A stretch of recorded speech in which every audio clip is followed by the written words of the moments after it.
selamat datang di tutorial Grafika Komputer Indonesia dengan saya Sulaiman Santoso dan hari ini kita akan membahas bagaimana caranya melakukan sebuah transformasi di dalam grafik dua dimensi. Yang dimaksud dengan transformasi di sini adalah bagaimana kita bisa melakukan perubahan terhadap sebuah bentuk dua dimensi. Jadi kalau kita punya mungkin sebuah segitiga, kita bisa mungkin menggesernya, atau kita mungkin bisa memperbesarnya, atau mungkin kita bisa memutarnya, gitu ya. Nah, untuk menunjukkan perubahan-perubahan ini, saya akan menggunakan sebuah kode yang saya modifikasi dari pertemuan-pertemuan kita sebelumnya ya, video kita sebelumnya. Dan di sini saya membuat sebuah poligon baru dengan tiga buah titik. Ya, kalau mungkin teman-teman sudah lupa bisa melihat kembali di video-video sebelumnya kegunaan dari masing-masing perintah ini. Ya, di sini saya akan membuat sebuah poligon dengan tiga buah titik sehingga hasil daripada web saya ini akan menjadi seperti ini, yaitu sebuah segitiga di tengah kanvas saya. Nah, di sini kita akan memulai untuk membuat transformasi kita dengan membuat sebuah script baru. Jadi saya akan menambahkan sebuah script baru. Di sini saya akan pilih Explorer. Kita akan pindah ke library kita dan kita akan tambah sebuah file baru di sini, new file, yaitu yang akan kita beri nama transform.js. Nah, transform.js ini harus kita include di dalam HTML kita. Jadi di HTML kita, di bagian head dari HTML kita ini, kita juga akan menambahkan di sini sebuah script baru, yaitu dari lib/transform.js. Oke, jadi kita akan membuat codingan kita ini fungsi-fungsinya di dalam transform.js ini. Nah, di sini yang kita akan bahas sebenarnya adalah tiga buah transformasi dasar yang terjadi pada benda dua dimensi, yaitu pergeseran, rotasi atau perputaran, dan penskalaan, yaitu membesar atau mengecilkan sebuah benda. Nah, transformasi yang pertama yang akan kita pelajari adalah yang namanya pergeseran atau kita juga sebut sebagai translasi. Ya. Oke, misalkan di sini kita punya sebuah segitiga dengan tiga buah titik, yaitu 100, 50, 50, 150,50, dan kita pengen memindahkan segitiga ini ke samping misalkan. Nah, caranya adalah sebenarnya paling mudahnya kita akan pindahkan titiknya aja. Kita pindahkan titiknya lalu kita gambar kembali. Jadi di sini kita akan pindahkan titiknya satu persatu. Misalkan titik yang pertama ini saya mau pindahkan ke sebelah sini. Misalkan dia ke titik 300,100 misalkan. Oke, maka kita juga bisa memindahkan kedua titik yang bawah ini juga seperti yang pertama. Jadi kita bisa memindahkan di sini. Di sini kita bisa lihat perubahan dari 100 ke 100 ke 300,100 itulah adalah perubahannya sejumlah 200 di X-nya. Jadi kita punya perubahan sejumlah 200 di X-nya. Ya. Maka berarti 200 ini juga akan kita tambahkan pada setiap titiknya. Jadi titik yang di sebelah sini berarti akan menjadi 250,50. Dan begitu juga dengan titik yang 150 ini akan menjadi 350,50. Dan barulah ketika kita sudah punya segitiga seperti ini, kita bisa menggambar kembali segitiga yang sama, hanya bergeser posisinya. Seperti itu. Oke, ini adalah teorinya begitu ya. Mari kita coba bikin fungsinya. Berarti di dalam transform.js saya di sini kita akan buat sebuah fungsi baru namanya function translation, translasi. Translasi ini akan menerima parameternya yaitu adalah sebuah titik yang lama atau titik lama aja ya, titik lama. Dan kita akan punya juga di sini adalah sebuah perpindahannya. Kalau misalnya tadi perpindahannya itu ada dua, bisa perpindahan ke kiri, atau ke kanan, atau atas bawah. Jadi ada perpindahan dalam bentuk X, ada perpindahan dalam bentuk Y. Kalau kasusnya tadi, kita punya di sini perpindahannya adalah bentuknya X, yaitu sejumlah 200 di sini. Dari sini ke sini. Tapi kalau misalkan kita pengen punya sebuah segitiga lagi, tapi berada di atas ini, maka perpindahannya adalah perpindahan dalam sumbu Y-nya. Dan di sini kita akan buat ada perpindahan X, ada perpindahan Y. Atau kalau misalkan kita pengen lebih mudah, kita bisa melakukan perpindahannya ini jadi satu benda aja ya, satu objek yaitu T-nya saja begitu. Nah, di sini kalau kita pengen punya sebuah titik baru, kita harus punya X yang baru. X yang baru adalah titik lama X-nya ditambah dengan T.X. Dan sebuah Y barunya adalah titik lama ke Y ditambah dengan T.Y. Jadi jumlah pergeseran X, jumlah pergeseran Y. Sehingga kita akan kembalikan di sini sebuah objek baru, yaitu di mana X-nya adalah X baru, dan Y-nya adalah Y yang baru. Kita akan kembalikan objek baru seperti itu. Jadi kita sekarang punya sebuah function namanya translasi, di mana kita bisa menggeser setiap titik sejumlah translasinya. Kita coba ya fungsi ini ya. Maka berarti sekarang kalau kita punya seperti ini, maka kita bisa melakukan perpindahan untuk masing-masingnya. Kita akan punya sebuah titik di sini. Sebuah array baru aja ya. Kita akan punya sebuah array baru. Point array 2 misalkan begitu. Kita akan bikin kosong dulu aja. Nah, kita akan geserkan, pindahkan tiap titik di sini. Jadi kita akan geserkan point array ke 0, point array ke 1, dan point array ke 2. Kita akan nanti geser dengan menggunakan fungsi translasi. Translasi, yaitu titik awalnya adalah point array ke 0, gitu ya. Kemudian kita akan pindahkan sejumlah, misalkan 100,0. Jadi kita akan pindahkan dia 100,0, seperti ini. Nah, di sini kita bisa pasang dia dalam sebuah variabel, misalkan ini titik, atau temp ya, temp adalah translasi. Ya. Detik ini adalah dia mengambil dari point array ke 0, yang sudah digeser, X-nya 100. Ya, kita akan masukkan dia ke dalam point array kita. Yang kedua, maka berikutnya kita bisa lakukan hal yang sama. Temp adalah translasi lagi dari point array ke 1 kali ini dengan translasi yang sama, yaitu X-nya kita akan geser 100, Y-nya kita akan geser 0.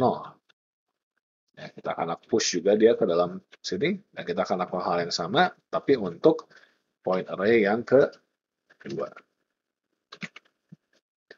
Nah, kalau kita sudah punya seperti ini, maka kita bisa gambar aja poligon yang baru, yaitu menggunakan image data saya. Tapi kali ini bukan point array yang biasa, tapi point array-nya yang kedua, dengan warna yang misalkan berbeda. Maka di sini kalau kita lihat hasilnya, kita akan punya sebuah segitiga baru yang sudah bergeser dari segitiga yang lama sejumlah 100x.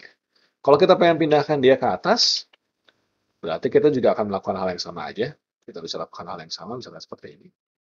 Nah, coba mungkin namanya diubah begitu ya. Lakukan hal yang sama. Point array 3 misalkan.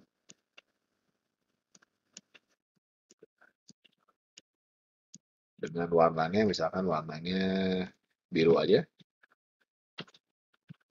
Di sini saya akan ganti, bukan di X, tapi dia berada di Y pergeserannya. Sekarang kita bisa lihat hasilnya, kita akan punya sebuah segitiga berwarna biru yang berada 100 perpindahannya dari atas ke bawah. Oke, jadi ini adalah perpindahan kita yang pertama, atau transformasi kita yang pertama, yaitu translasi. Nah, untuk transformasi kita yang kedua, kita akan melakukan yang namanya penskalaan. Penskalaan itu berarti kita bisa memperkecil sebuah benda, atau kita bisa memperbesar sebuah benda. Dan kembali ke contoh kita yang di awal ini aja. Kalau kita pengen memperbesar sebuah segitiga ini, menjadi misalkan segitiga yang lebih besar di sini, maka sebenarnya cara yang paling mudah adalah kita mengkalikan X, Y ini dengan sebuah bilangan. Misalkan kita pengen segitiga yang lebih besar, 2 kali, maka dari 100 kita bisa ubah koordinatnya menjadi misalkan 200 atau 300,300. Berarti si tiap titik ini juga akan dikalikan dengan 3 kalau untuk kasus ini ya. Maka kita bisa membuat sebuah function baru, buat sebuah function baru, itu penskalaan, itu ya, dengan titik lama sebagai masukannya ya, parameternya, dan juga sebuah faktor yaitu S, scale ya. Jadi nilai barunya X-nya adalah titik lama ke X dikali dengan SX. Dan titik barunya, Y barunya, adalah titik lama ke Y dikali dengan titik barunya di Y-nya. Nah, kita akan return hal yang sama, yaitu kita akan return X-nya sebagai X baru, dan Y-nya sebagai Y yang baru. Nah, sekarang berarti kita akan coba aja, kita akan ganti saja yang point array yang ketiga ini nggak lagi menggunakan translasi, tapi kita menggunakan penskalaan.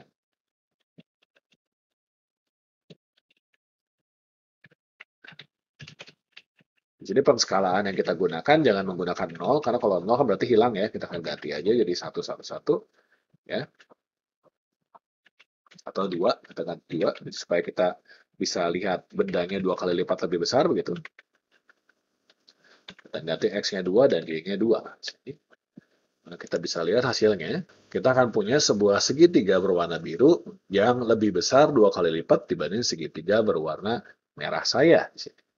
Dan kalau misalkan saya ganti dia jadi 1, misalkan dia ini, berarti kita akan punya penskalaannya yang sumbu Y-nya itu sama, tapi sumbu X-nya itu 2 kali lipat.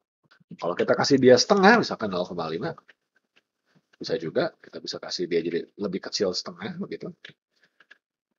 Maka sekarang kita akan punya sebuah segitiga yang lebih kecil X-nya, tapi Y-nya 2 kali lipat lebih besar daripada segitiga yang merah ini.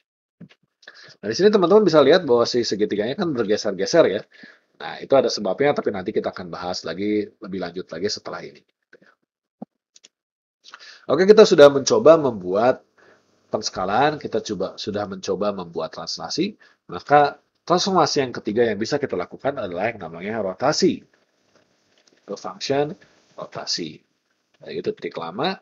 Nah, kali ini kita akan bilangnya adalah sudutnya berapa.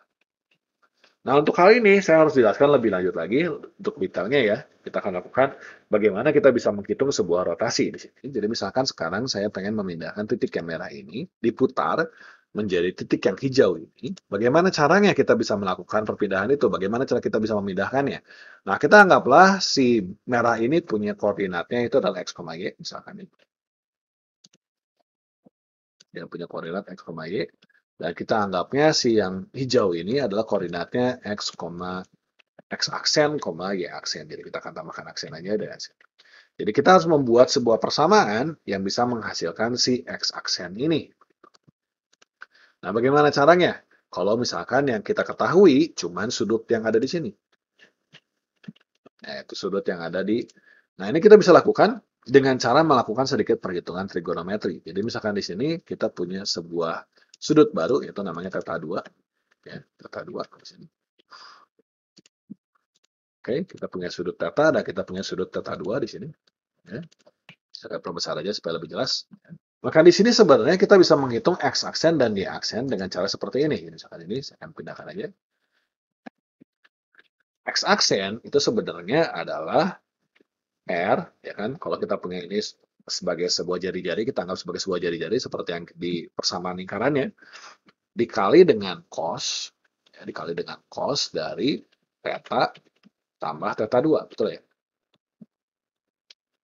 Sedangkan y aksen sebenarnya adalah R dikali dengan sin daripada theta ditambah theta 2. Oke. Kita punya seperti itu. Kita juga punya, jangan lupa, kita juga punya sebuah persamaan juga, yaitu X adalah R dikali cos theta 2. Dan Y adalah R dikali sin theta 2. Oke, sekarang kita sudah punya persamaan seperti ini. Kita punya X aksen seperti ini, kita punya X dan Y seperti ini. Nah, kalau teman-teman ingat, di dalam trigonometri, kita bisa menjabarkan persamaan cos dua buah sudut, itu menjadi seperti ini. Kalau di dalam trigonometri ya. Kalau teman-teman lupa, nggak apa-apa, bisa cari-cari lagi di buku matematikanya ya. Kita akan ganti tetanya dengan T aja, supaya lebih gampang. Ya. Berarti sudut yang X aksen ini adalah sebenarnya R cos T tambah T2. Ini sama dengan kita bisa bilang R dikali cos T, ya, cos T2 dikurangin R dikali sin T, sin T2. Kurang besar sedikit. Ya, kita geser aja. Oke. Dan maka persamaan di yang bawah juga kita bisa jabarkan menjadi R dikali sin T cos T2 ya, ditambah R cos T dan sin T2. Oke, kita bisa punya seperti ini persamaannya. Nah, perhatikan di sini R dikali cos T2, R dikali cos T2 di sini. Kalau kita pindahkan, ya ini kan kita bisa memindahkan di sini. R dikali cos T2 di sini sebenarnya adalah X, ya kan? Dan di sini R dikali sin T2, di sini saya pindahkan sin T2 di sini, adalah sebenarnya Y. Ya. Jadi kita bisa sederhanakan misalkan persamaan ini. Persamaannya ke bawah, kita akan singkat aja. Jadi kita bisa singkat di sini, cos T2 ini bisa kita gantikan dengan X. Dan R sin T2 di sini bisa kita gantikan dengan Y. Ya, jadi X dikali cos dan Y dikali sin. Di sini kita punya R cos, ya, R cos T2, kita jadikan dia jadi X. Dan di sini kita punya R sin T2, kita jadikan dia jadi Y. Nah, sekarang kita sudah punya sebuah persamaan untuk menentukan si rotasinya, tapi persamaan ini tidak lagi membutuhkan si jari-jarinya. Kita langsung membutuhkan langsung sudut yang ada di tetai. Oke, jadi kita sudah punya sebuah persamaan, X aksen sebagai berikut, dan Y aksen sebagai berikut. Nah, maka sekarang kita sudah bisa bikin fungsinya ya. Jadi sini function rotasi kita juga sama, kita copy aja ya, dapat skalaan ini. Bedanya di sini kita akan mengkalikannya bukan cuma titik lama dikali dengan ini sesuatu ya, tapi kita akan gantikan dia dengan titik lama dikali math.cos daripada sudut. Ya, dikurangi dengan titik lama dari Y dikali math.sin sudut. Ya, cos min sin ya. Nah, di sini kita bisa kalikan dia X-nya dengan sin ditambah dengan titik lama Y-nya dikali dengan math.cos. Oke, itu adalah persamaannya, kelebihan kurungnya. Jadi kita punya seperti ini, maka sekarang kita bisa memutar si bangunan kita yang baru. Oke, kita akan coba aja ya. Kita akan coba di sini untuk hal yang sama, kita akan memutar si segitiga yang biru saja. Tapi kita nggak pakai penskalaan, di sini kita akan ganti dengan menggunakan rotasi. Rotasi namanya fungsinya. Kita nggak lagi menggunakan objek, tapi menggunakan sudut. Malah akan geser sedikit aja, math.p bagi 8. Ya. Kita akan copy aja rotasinya. Rotasi point array ke, kita akan pindahkan tiga-tiganya ke 1 dan ke 2 kan di sini. Jadi 3 buah titik, kita akan gunakan. Sekarang kita bisa lihat hasilnya, kita akan punya sebuah segitiga yang berputar. Walaupun berputarnya masih rada aneh gitu ya, keluar di sini malah ya. Nah, kenapa bisa terjadi segitiganya berputarnya tidak sesuai dengan sudut yang kita inginkan?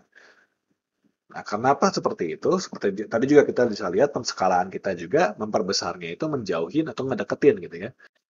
Jadi sebenarnya yang terjadi adalah penskalaan yang kita lakukan dan rotasi yang kita lakukan ini semuanya berdasarkan titik 0,0 yang ada di sini. Itulah sebabnya kenapa waktu si segitiga ini dijadikan 2 kali lipat lebih besar, dia akan memperbesar ke sini, ke kanan bawah. Dan kalau dia diperkecil, dia akan memperdekat ke arah kiri atas ini. Itu karena semua penskalaan dan semua rotasi yang kita lakukan sampai saat ini, semuanya itu berdasarkan titik 0,0. Nah, supaya kita bisa melakukan perpindahannya pada sebuah titik yang tetap, yaitu fixed point, rotation, atau scale, kita harus mengubah algoritma kita. Nah, ini akan kita bahas di video selanjutnya. Terima kasih atas perhatiannya. Sampai jumpa di video berikutnya.